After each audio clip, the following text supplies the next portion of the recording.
Before his retirement, he taught metal fabrication at Cork's Institute of Technology. In his teens, he taught tap dancing and was known as Cork's Fred Astaire and later Cork's Al Jolson. He came within a cat's whisker of representing Ireland in the Eurovision Song Contest of 1968. He was lead singer with two of the most popular bands during the show band era, and he had a #1 hit record in the charts in Ireland and also in Poland. He was born in Bantry, but grew up in Blackpool in the north side of Cork, one member of a very musical family. This evening we bring you the life and music of Pat Lynch, lead singer with the Airchords show band. Good evening, and thank you for joining us on Where the Road Takes Me.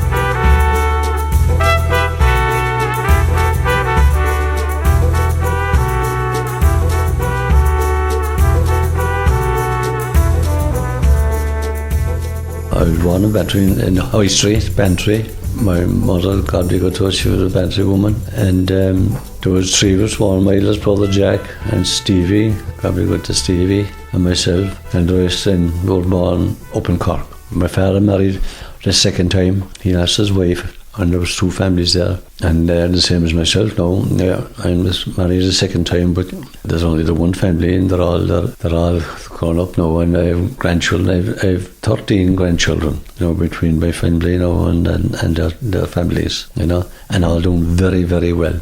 To say that the Lynch family was a musical family would certainly be an understatement. Pat, Tony and the late Steve of the Dixies all drew inspiration from their parents, especially from their mother. We had a troupe outside in Blackpool. We lived in Blackpool. We were living in O'Brien Street, Blackpool. And my mother started a group there because she loved the music herself. And we started a group called the Don Bosco. And we used to do pile of charity all over the place. And I took up tap dancing. I learned the tap dance from Carmel Hayes, and she was a great teacher. She's dead and gone now, but God be good to her. And I took up tap dancing, and at the age of, I was only about 16, I was maybe 14, I'm wrong there, I can't, not quite sure, but I started teaching tap dancing, and we formed a band, a tap dancing team then, and I was known, I was doing the concerts around the Cork City and country and all over, and I was known as Paddy Lynch, Cork's Fred Astaire, and then that went on for a while. And one day I picked up the paper and I saw a show that was in the Palace, a film called The Jolson Story, and then I went in to see The Jolson Story, and I was absolutely knocked out with the Jolson songs and all that. That was Al Jolson. Al Jolson, yeah. And I went after anyway, and I started doing the Jolson Stories, the songs, going down on my knee with my face blackened and my mouth white all, and I used to go down on one knee, climb upon my knee, sonny boy, and it'd be up in the Spangle Hill Welfare Guild, it was called, then up in Fernreno, but we used to be up there every Sunday night, and I forget now what I used to get, I think it was a £50 or something, where we was good to put on the show for the night. Then I changed from Paddy Lynch, Cork's Fred Astaire, to Paddy Lynch, Cork's Al Jolson.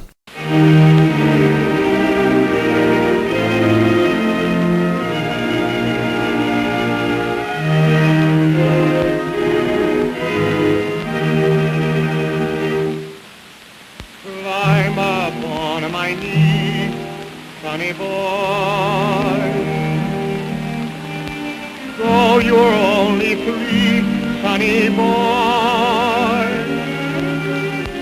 you've no way of knowing, there's no way of showing what you mean to me, sonny boy.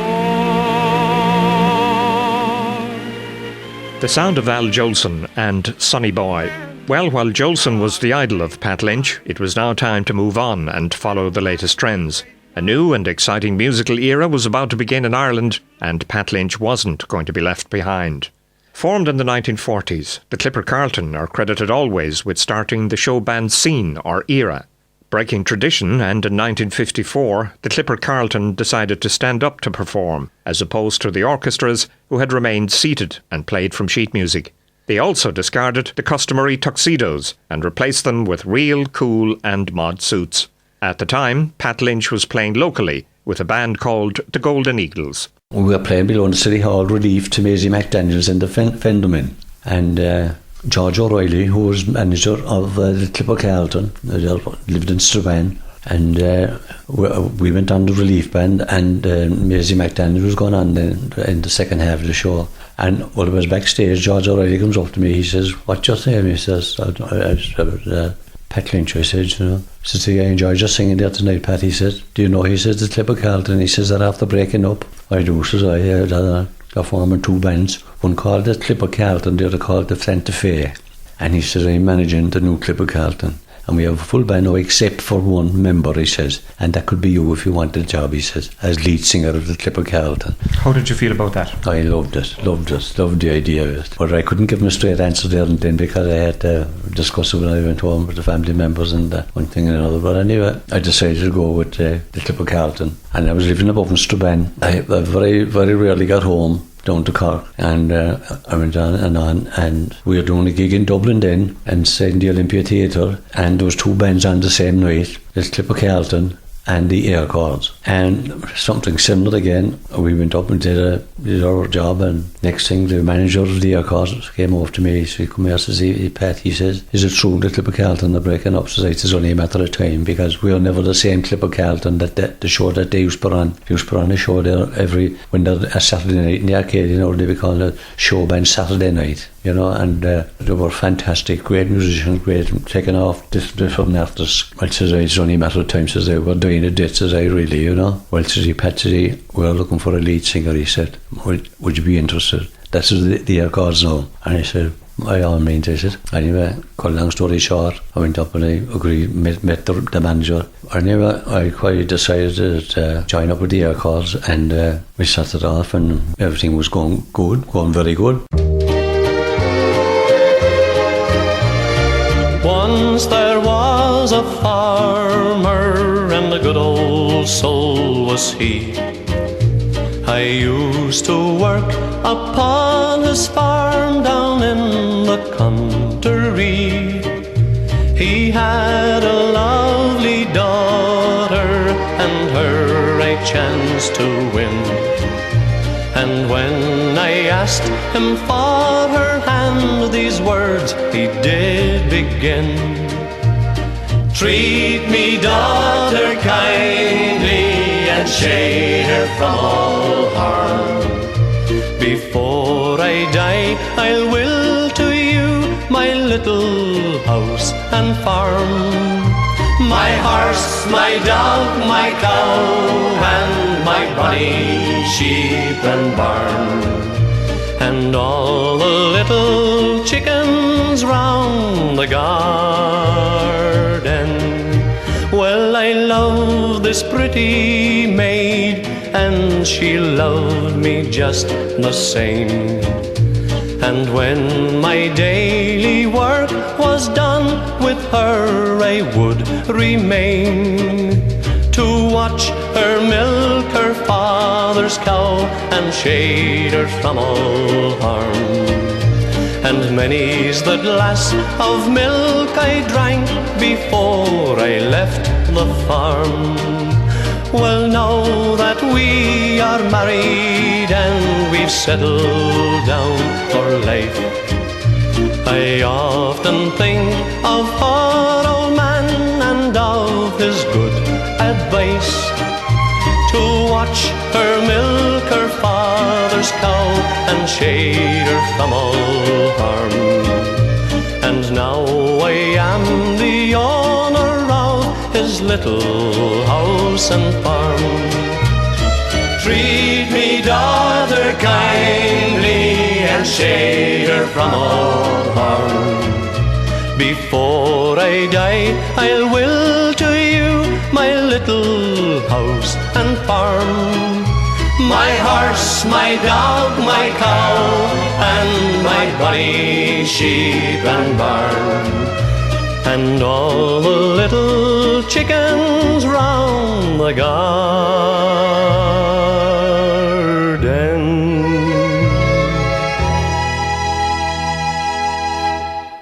The Airchords were formed by members of the Irish Air Corps who were stationed at Baldonnel: Sean Kinsella, Arthur O'Neill, Liam Hurley, Al Devine, Ernie Beckenhire, Miles Mooney, Phil O'Reilly and Joe Fitzmaurice. In 1965, Pat Lynch replaced Joe Fitzmaurice as lead vocalist.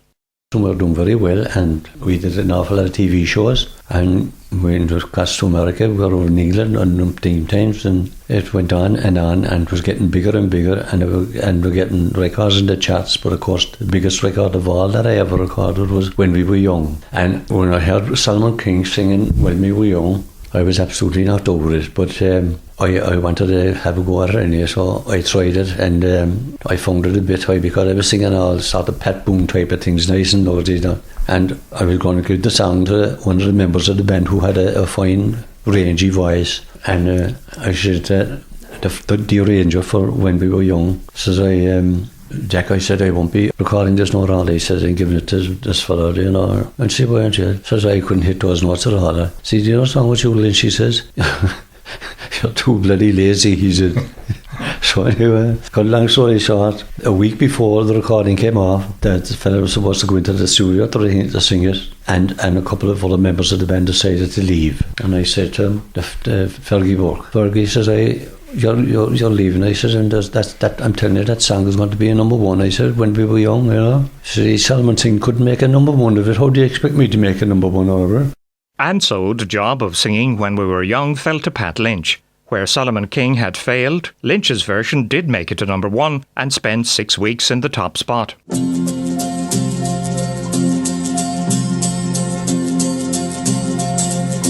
One beautiful day when we were young, and we had spring on our side, and love didn't hide from the sun. On with the years, then came the tears, and as we learned how to cry, our beautiful day passes by.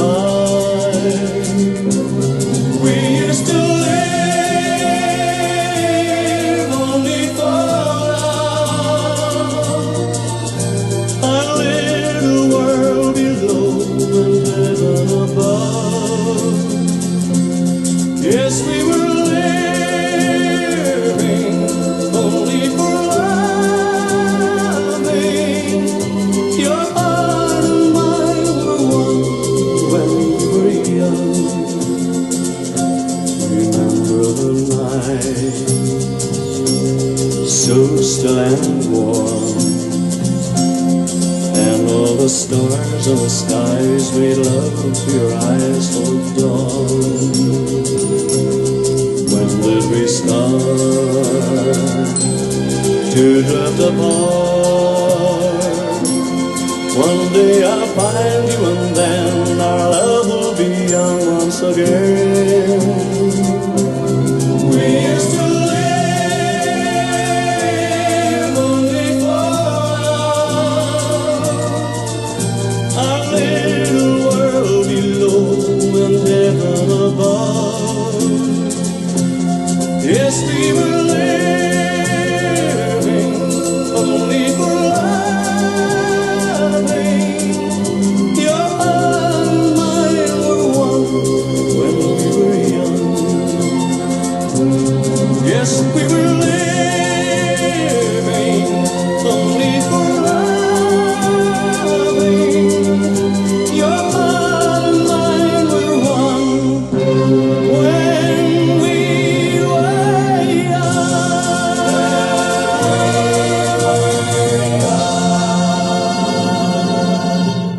Pat Lynch and the Airchords and When We Were Young.